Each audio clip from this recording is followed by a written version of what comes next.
E muito bem, muito bem, muito bem. Então a gente vai comentar, né? E assim, já fazer um comentário de finalização da leitura do livro O Lobo da Estepe. Talvez um livro que me causou muitas sensações, mas um livro que, para mim, não tem as expectativas que o título, né?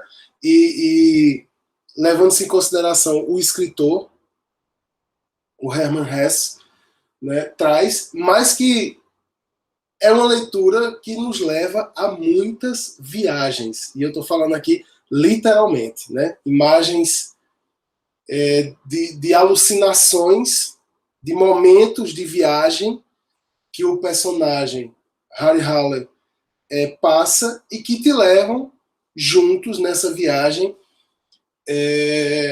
dentro desse ser.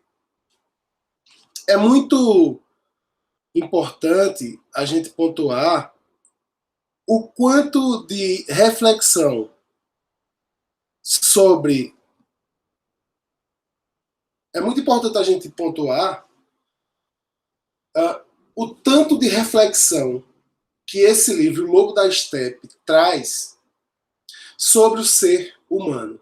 E eu acho que isso é uma temática que a gente tem abordado no nosso grupo de estudo, é uma temática que a gente tem buscado, que são leituras que necessariamente façam mergulhos profundos no ser. Eu penso que os livros que a gente tem escolhido, com essa linha mestra, né, da leitura das obras de Clarice, mas os livros que a gente tem intercalado, essas leituras, têm quase que necessariamente esse viés ontológico, tá? Ou seja, um viés de uma literatura que busca a compreensão do ser.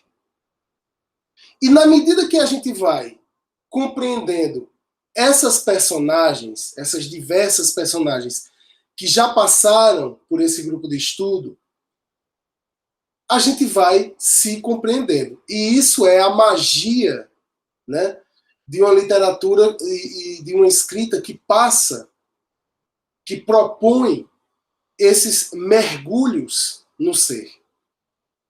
Como nós, seres humanos, temos dramas em comum, acaba que a gente vai reconhecendo nessas personagens elementos que fazem parte da nossa própria caminhada no mundo. E isso serve também como uma terapia. Quando a gente descobre, né? E a literatura, vejam bem, a literatura nos dá uma oportunidade raríssima de nunca, e sobretudo essa literatura que a gente está escolhendo nesse grupo, os livros que a gente já leu até agora, nos dão uma oportunidade raríssima de nunca fazer mergulhos rasos no ser. Todos esses livros, todas essas personagens têm em comum o fato de se abrirem de forma muito eficaz para que a gente mergulhe nessas almas. E quanto mais profundos são esses mergulhos, mais a gente volta dessas leituras reconhecendo traços ou vendo ou revivendo elementos ou momentos que nós mesmos já vivemos, situações que nós mesmos já, né, ou sentimentos que nós mesmos já sentimos, mas com uma diferença. Agora, esses livros, essa literatura está nos ensinando a olhar para os nossos próprios sentimentos com profundidade. O fato do sentimento ser teu não quer dizer que você vai conhecê-lo em profundidade. O fato de você manifestar determinados afetos não é garantia de que você vai compreender ou que você vai enxergar esses afetos em perspectiva, em profundidade. A literatura é uma oportunidade de você ler a alma humana nessas profundidades abissais. Então, quando a gente lê a experiência da leitura do Lobo da Estepe, é uma experiência de mergulho profundo em numa alma humana, que traz para a gente coincidências incríveis. Por isso eu louvo aqui a literatura, né? A literatura como um elemento pedagógico humanizador, embora o termo humanizar ele carece também de crítica, ok? Quando a gente diz humanizar quem e como, mas isso é uma outra história. Mas a literatura é um momento pedagógico, importante para todos nós. Né? Isso é uma primeira consideração que eu faço. E eu faço essa consideração para convidar vocês à experiência da leitura que faremos a partir da semana que vem. Estou fazendo esse arrodeio todo aqui para dizer a vocês que semana que vem a gente retoma o nosso trilho, né, com este belíssimo livro aqui, A Cidade Sitiada. Ok? E eu tenho certeza que aqui nós teremos profundidades da alma abissais para explorar. Regiões abissais da alma para explorar. Assim como como foi a leitura do Lobo da Estepe. É importante eu pontuar algumas coincidências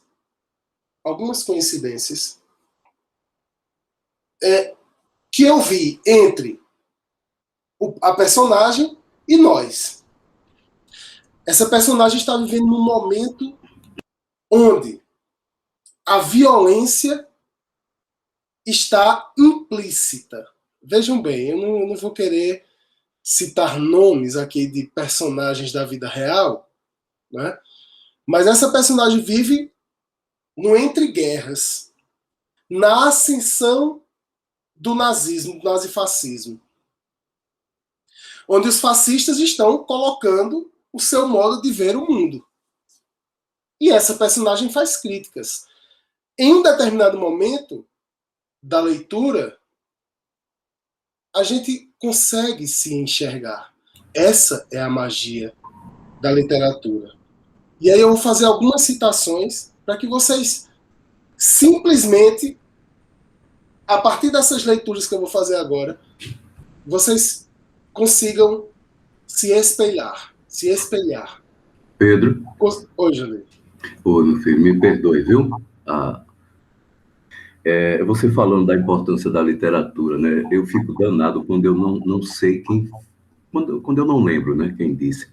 Para quem gosta de aforismos, como Gisele, né? Alguém disse, né, que a literatura é sempre uma expedição à verdade. Né? Agora, infelizmente, eu não lembro qual foi o pensamento. Expedição. E eu acho que essa palavra é uma palavra que cabe bem para o sentido do que eu estava tentando falar. Uma expedição em si. Uma expedição na alma. Para quando você termina essa jornada, você possa se reconhecer. Possa reconhecer elementos do seu próprio viver nessas personagens. E aí está o pedagógico da literatura. E é isso que vale a pena a leitura de um livro. Não apenas para a gente conhecer a história de uma personagem, mas para a gente se reconhecer nessas personagens. E a partir daí, fazermos avaliações. Claro, isso não é o único propósito da literatura, mas é um dos grandes propósitos, não só da literatura, mas da arte. Da arte. Tá? A arte é um grande... Pedro, sobre o que eu disse, né, a literatura é sempre uma expedição. Se eu não me engano, viu, cara, o computador não é mais como antes, né? Minha cabeça. Eu acho que é de Kafka, viu? Depois tu Vou dá chegar. E aí, a primeira situação que eu coloco aqui, para que a gente faça a experiência do espelho no personagem de Harry Haller, do Lobo da Estepe, é a experiência histórica. É um momento histórico que, mesmo antes da leitura desse livro, eu já via as coincidências. O momento entre guerras na Alemanha, não só na Alemanha, mas na Europa, mas em especial em Weimar, um momento que a gente vai chamar de a República de Weimar, que é a Alemanha entre a Primeira Guerra Mundial, que vai de 1914 a 1918, e a Segunda Guerra Mundial, que vai de 1939 a 1945. Esse espaço de tempo, esse espaço histórico entre a Primeira Grande Guerra e a Segunda Grande Guerra é um momento muito parecido com o que a gente vive hoje no mundo. A escalada de uma extrema-direita, tá? Claro, como é um outro tempo, as consequências são outras. A história, ela só se repete ou como farsa ou como tragédia, né? Mas a gente tem vivido momentos assim. E a personagem faz críticas a essa escalada de violência. Leio trecho aqui do Lobo da Estepe para que simplesmente vocês façam a experiência de se reconhecer. Durante a guerra, eu me mantive antibelicista. Ora, senhoras e senhores, se nós não somos aqui um grupo de antibelicistas. E se nós não estamos em luta contra o armamento da sociedade. Né? Em luta contra essa ânsia que existe hoje por violência. Depois da contenda, incitei os homens à paz, à paciência e ao humanitarismo, e a examinarem-se a si mesmos. E por isso tiveram de enfrentar a reação dos nacionalistas, a reação dos patriotas, se é que vocês me entendem. Cada dia mais acirrada, mais obstinada e selvagem. Talvez a única diferença é que os da Alemanha, da República de Weimar, não usavam a camisa da CBF. Se informara que Harry Haller era um inseto nocivo e um homem que renegava sua própria pátria.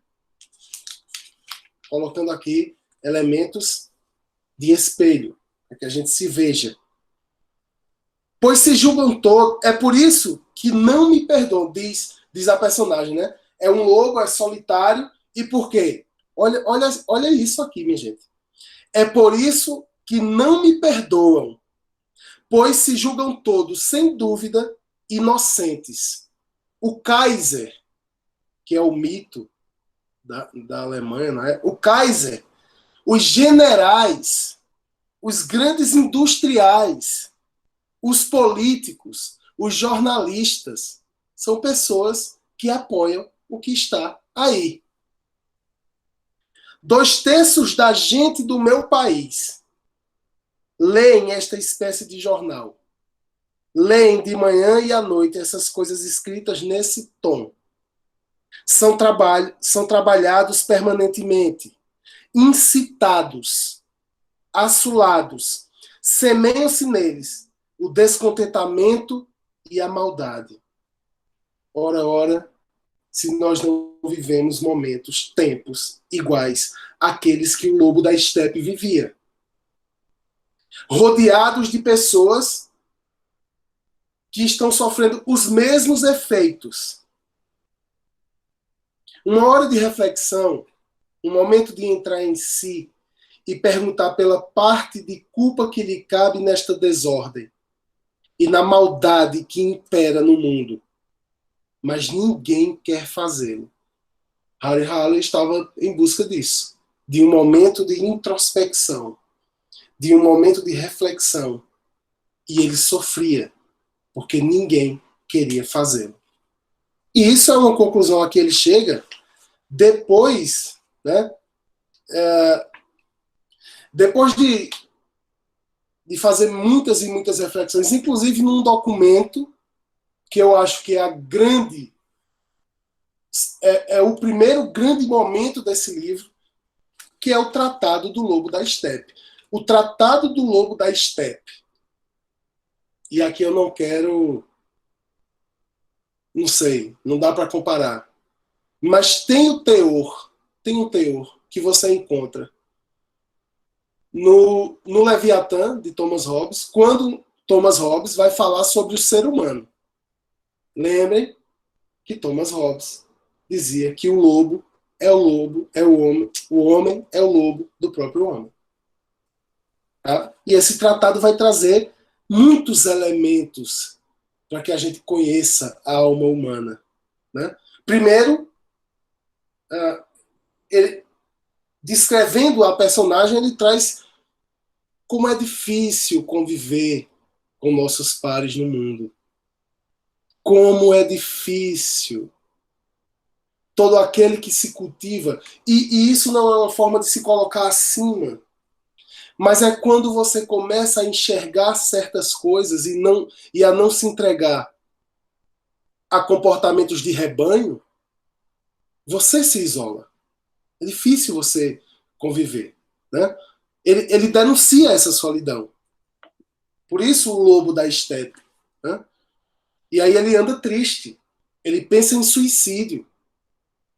E a libertação dele vai vir de uma forma que eu acho que, para o artista, para aquele que gosta da arte, para aquele que gosta da vida, vai ser da forma mais bela que possa existir. Já já eu conto como vai ser a libertação do lobo da estepe. Olha a tristeza. Como não haveria de ser eu, um lobo da estepe, e um mísero eremita em meio a um mundo cujos objetivos não compartilho, cuja alegria não me diz respeito. E olha que aqui ele já denuncia o consumismo. Olha que aqui ele já denuncia a entrega, a técnica, né? As máquinas, ao consumismo, ao americanismo. Ele coloca literalmente nesses termos. Não consigo permanecer por muito tempo num teatro ou num cinema. Mal posso ler um jornal. Raramente leio um livro moderno.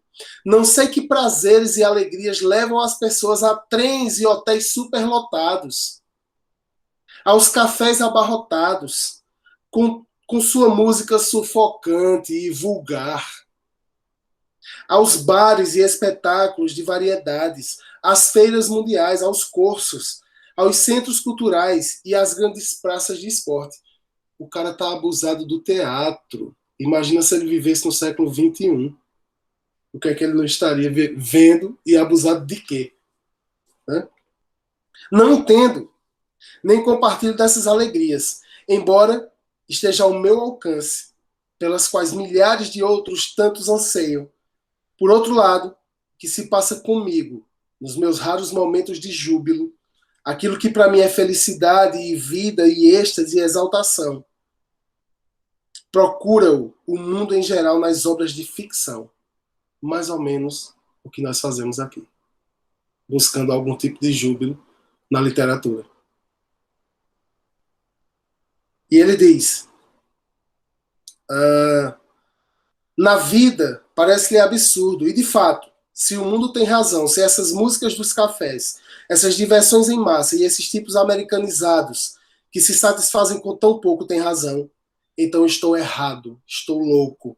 Sou, na verdade, o lobo da estepe, como me digo tantas vezes, aquele animal extraviado que não encontra abrigo, nem ar, nem alimento, num mundo que lhe é estranho e incompreensível. Eu me sinto assim. Eu me sinto como um lobo da estepe, né? Só que o livro vai nos mostrar que o isolamento total te leva à morte. Não a uma morte literal, mas te leva, esse isolamento também. É necessário caminhar à beira do abismo. É necessário ter essa capacidade, aliás, de dançar à beira do abismo, penso eu, vai caber mais no que a gente vai ver daqui a pouco. E no Tratado do Lobo da Estepe, ele faz uma análise da alma humana. E ele diz assim: todas essas pessoas têm duas almas, dois seres em seu interior. Há nelas uma parte divina e uma parte satânica. Há sangue materno e paterno. Há capacidade para a aventura e para a desgraça, tão contrapostas e hostis como era o lobo e o homem dentro de Harry. E esses homens, para os quais a vida não oferece repouso, experimentam às vezes, em seus raros momentos de felicidade, tanta força e tão indizível beleza, a espuma do instante de ventura emerge, às vezes tão alta e tão deslumbradora sobre o mar da dor, que sua luz, espalhando radiância, vai atingir a outros com seu encantamento. A isso se devem a essa preciosa e momentânea espuma sobre o mar do sofrimento, todas aquelas obras artísticas em que o homem solitário e sofredor se eleva por uma hora tão alto sobre o seu próprio destino que sua felicidade brilha como uma estrela. E é da força do alinhamento dessas contradições, da harmonização dessas contradições, que a gente pode conseguir alguma felicidade. Ainda que a busca pela felicidade não é a busca por um estado. A felicidade não é um estado permanente de vida. A felicidade são esses pequenos momentos que a gente deixa de sofrer. A vida é sofrer. A felicidade são esses pequenos momentos. E aí, o que é que se coloca no livro como o ato de libertação do lobo da estepe dessas tristezas que ele vive, dessa vontade de suicídio que ele vive? E aí é uma representação belíssima do poder da arte sobre a vida de cada um de nós. O que é que liberta Harry Haller? A dança. A dança. Aprender a dançar fez com que esse homem, um homem de 50 anos, que vivia enfurnado dentro de um quarto, porque não suportava a humanidade, ele encontra Hermínia, uma prostituta, que simplesmente retira-o da morte através da dança. E é muito interessante, porque é um momento, como eu já fiz esse levantamento histórico para vocês, é o momento do entre guerras, né? E aí há um momento belíssimo onde ela começa a ensinar o lobo da estepe a dançar, ele sem jeito, ele é um cara que ouve Schubert, ouve Mozart, e ele acha que o jazz é indigno. E ela começa a ensiná-lo a dançar jazz. E ele começa, e ele descreve, né, como o jazz é uma música selvagem no início, mas como é exatamente essa selvageria que vai libertá-lo de suas angústias, através do corpo, através da dança. E isso é maravilhoso. Né? Inclusive, tomei nota de um foxtrot chamado Earning, que ele dança com Maria, que é uma outra prostituta que Hermínia apresenta a ele e que faz, né, com que ele aprecie também os sabores do amor, os sabores do sexo e os sabores das drogas.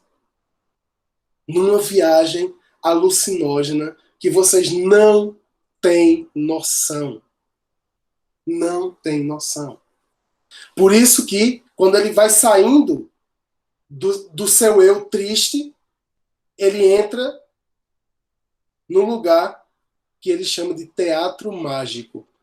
Tá lá o nome Teatro Mágico e embaixo diz assim: só para loucos. E mais embaixo diz: só para raros. Isso é libertador. Né? E é através da dança que o lobo da estepe liberta-se da sua tristeza. É através da dança que o lobo da estepe se encontra. E aí eu lembrei, para a gente finalizar a nossa exposição aqui sobre esse livro, eu lembrei que Nietzsche, através da sua personagem Zaratustra, coloca, e eu quero dizer que o Hermann Hesse, o escritor do Lobo da Estepe, é um cara que admira muito Nietzsche, e isso aparece muitas vezes no livro, mas que o próprio Nietzsche coloca, por exemplo, o Zaratustra como um ser que se liberta da humanidade, que está à frente da humanidade, e o símbolo dessa libertação é a dança. É a liberdade do corpo.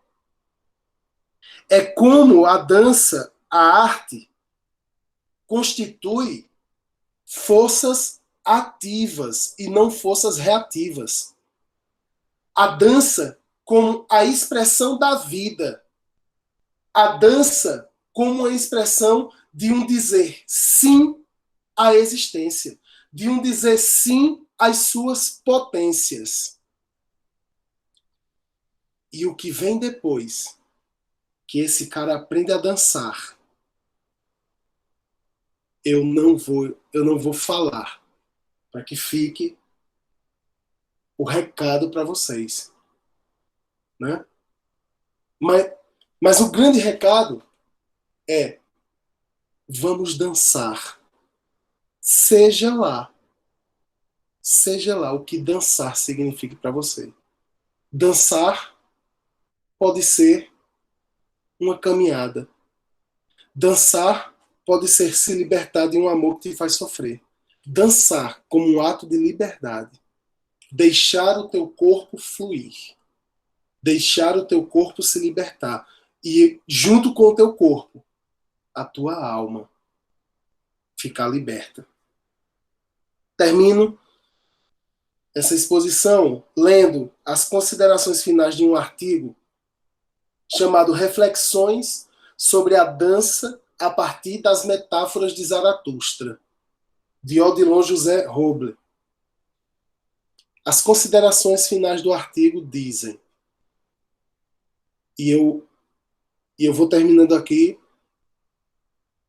não quero falar do que acontece depois que esse corpo se liberta pela dança, mas eu vou terminando aqui dizendo: coloquemos o nosso corpo e a nossa alma para dançar, numa expressão de vontade de potência, ou numa expressão de deixar fluir desejos, deixar fluir vida. Considerações iniciais, finais.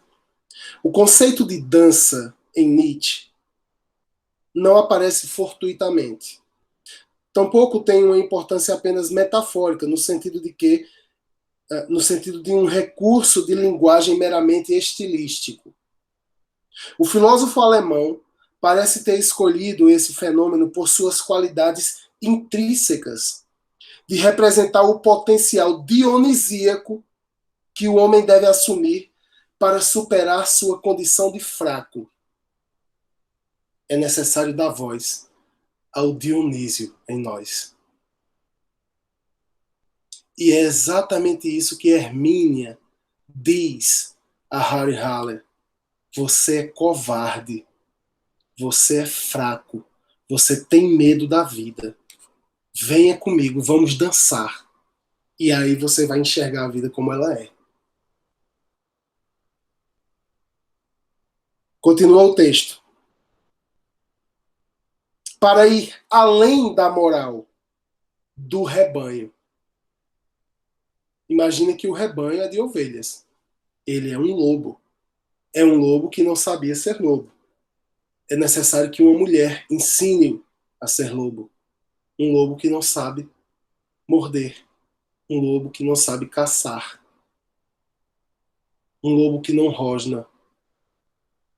Preso pela moral ou por questões intelectuais, mas que não se entrega à vida. Sua crença no papel da arte como fenômeno educativo e transformador, expressão vitalista por excelência, vislumbra a música e a dança como veículos de uma profunda transvalorização. Ainda que a dança apareça fundamentalmente como alegoria, é possível pensar em sua execução material nos moldes das intenções descritas por Nietzsche. Mas, para isso, é preciso que alguns entendimentos, tais como os propostos por esse texto, e aí se quiserem eu mando o texto para que vocês complementem seu pensamento. Não deixem que o imaginário atual sobre uma dança vulgarizada ou esquadrinhada tecnicamente acabe por desviar a essência do entendimento expresso por Nietzsche em torno desse conceito, dança. Talvez esse livro, essa leitura de agora, eu ofereça ao grande dançarino Ismael Ivo.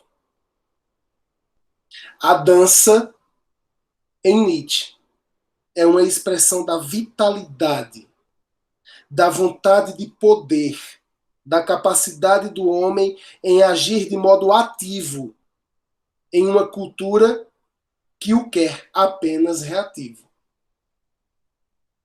Essa atividade o coloca como protagonista de sua vida, sem, contudo, estar ensimesmado. A dança é, em si, a vida, mas só pode ser dançada porque compartilhe desse sim. Por aqueles que queiram se embriagar. A dança é, assim, sempre uma homenagem a Dionísio, o deus do vinho. A dança é, sempre, um tributo à vida. Façamos um tributo à vida. Dancemos. Dancemos em nossas profissões. Dancemos em nossas relações pessoais. Dancemos na arte que a gente produz. Vamos aprender a dançar para que a gente se liberte, como o lobo da estepe fez.